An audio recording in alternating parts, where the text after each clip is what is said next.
So I'm currently in a full face of makeup but with my pajamas on because contrary to popular belief, you can just be in your pajamas at any point in the day, and it is about 1:45 on a Sunday and I'm making lunch. I'm making a green chef, which is our favourite thing at the moment. And I thought I'd like have a bit of a different take on my like analytical videos.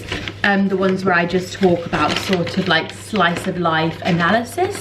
And what I want to talk about today, which feels fitting to my cooking while I talk about this, is the rise in popularity of solo life content. So we've seen a massive rise in solo living content with a specific focus around major cities such as London, New York, LA, Chicago, Dublin I've seen quite a few of as well. But my focus, because my like central knowledge point when researching for this video and kind of deciding what I want to talk about for this video is London. All the cities I've mentioned are massively vibrant, amazing cities. But this content really centers around London, I think almost as a character within this content. So not only is it about the usually young woman involved as the protagonist in her content, the city of London itself is definitely a character within itself, and I think probably just as intriguing as the main character of the vlogs. Alexa, timer for 25 minutes. Good afternoon, Ellen. 25 minutes. Start. I don't think we can start this video without firstly discussing what is solo life content. Content is when creators share their day-to-day life in normally a very raw and unscripted way. There's a lot of sort of aesthetic visuals. You're learning about their life from like an aesthetic standpoint and what they're getting up to in their world, not just through the words they're saying, but they're really taking you on the journey. Normally these vlogs are very cozy and comforting, and you just feel like you're spending a day with a friend, just hanging out, learning about their life and getting to experience everything they're experiencing. I would say this content is really playing into our rise and like new need for authenticity. When YouTube and this sort of vlogging style came about, it was truly authentic because nobody was profiting off it. It wasn't about how much money people were making. It wasn't about the brand deals people were having. It was raw and it was real, and people were doing it purely because they enjoyed it, not because it was like a profit-making venture or a business, or nobody was thinking about it like that. And I think this rise in solo life, daily vlogging, cozy comfort creator content is because people want this type of content back. They just want to hang out with a best friend and like enjoy their life and like have a little nosy fly on the wall style of like seeing what people are up to, which we don't really get to do as much as we used to, because even like the everyday person's Instagram account is now like extremely curated. And it's like the best version of what that person wants to show you, and not necessarily a true to reality version of life anymore, even if that person isn't an influencer or a creator. Oops.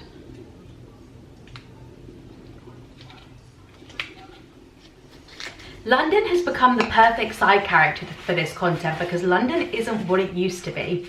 So London used to be, I mean, it's still and still is an amazing city, of course. It's vibrant, it's exciting, it's full of diversity and culture, and there's always something to do in London.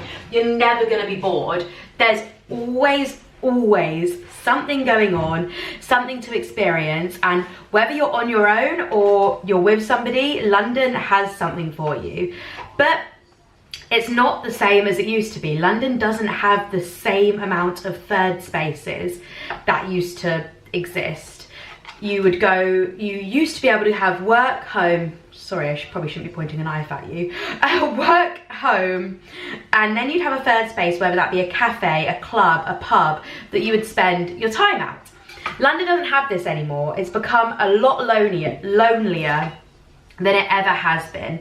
but it still has this rich history and culture and excitement that people want to experience and be part of. It's also where all the jobs are in the UK. So people from all over the place still come to London to experience everything that London has to offer. And to be honest, I find when they get here is it's not easy to make friends because we live in a much more digital world than we ever have before. So London is now synonymous with not only this rich history and culture and all these exciting things to do, but with a hell of a lot of loneliness. And I think this makes it the perfect side character for these solo life vlogs. This content offers two different things to two different people.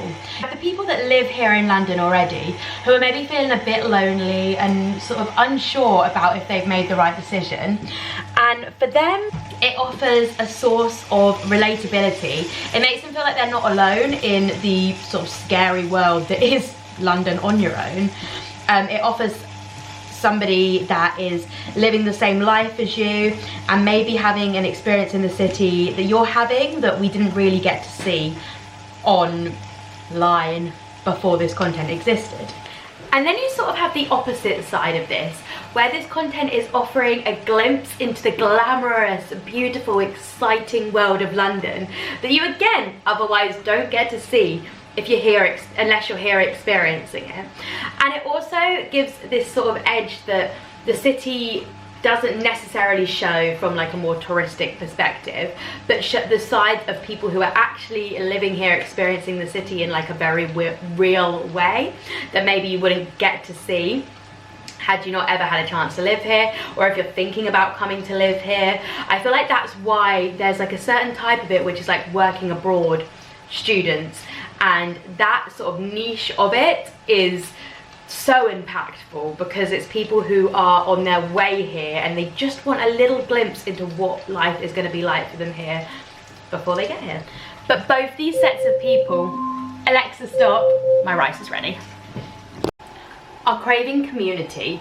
And that's not something we get, like we said at the beginning of the video, it's not something we get as easy as we used to, where we didn't live so chronically online and actually had to go out and see each of our friends in real life. We couldn't just text them or WhatsApp them or see what they were up to on Instagram. We had to go out and experience life with them, and people are missing that for sure. Why are the viewers so hooked?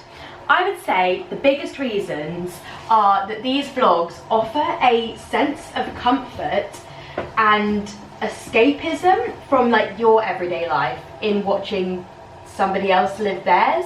And people are searching for community and also comfort, and it's just like one of the main themes of these vlogs is coziness. You will see so many vlogs, even if they're not solo life ones, that feature cozy or comforting in the title. And you know what? The realities of life at the moment are brutal and harsh. We've got the cost of living crisis. We've got very extreme, terrifying things going on all over the world that we are witnessing very first hand. And these vlogs are an escapism from all of that because they don't confront that. They're very personal to the person you're watching, and they're just showing a slice of life that is purely about just existing in the moment. And they're always very romanticized, and they show like these little elements of life, like cooking dinner, unpacking your groceries, doing your laundry, that just feel so real and raw and relatable, and in that really settling almost.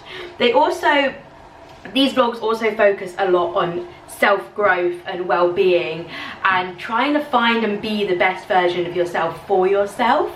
And again, that is really comforting to people that maybe want to go on that journey themselves. And if you're looking to make this sort of content for yourself, I have watched an extreme amount of this content, and I've come up with a few things that I feel like they all do and the things that make these vlogs so captivating.